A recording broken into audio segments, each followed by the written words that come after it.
আসসালামু আলাইকুম। Automobile technology Bangla video সিরিজে আপনাকে স্বাগতম। হাজারো পার্টসের সমন্বয়ে গঠিত হয় একটি অটোমোটিভ ভেহিকেল। একটি গাড়ির প্রত্যেকটি পার্ট আলাদা আলাদাভাবে কাজ করে গাড়িকে সচল রাখে। কোন পার্ট কী কাজ করে, ড্যামেজ হলে কী ধরনের সিমটম দেখা দেয়, এর ফলে কী কী রিস্ক থাকতে পারে, এরূপ গুরুত্বপূর্ণ বিষয় নিয়ে আলোচনা করা হয়ে থাকে এই ভিডিও সিরিজে। Hybrid battery cooling filter.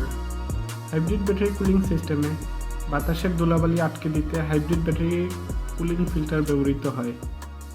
এই ফিল্টারটি জ্যাম হয়ে গেলে বাতাস প্রবাহে বাধাপ্রাপ্ত হয়, ফলে হাইব্রিড ব্যাটারিকে ঠিকভাবে ঠান্ডা করতে পারে না, যে কারণে হাইব্রিড ব্যাটারি ওভারহিট হয়ে যায়।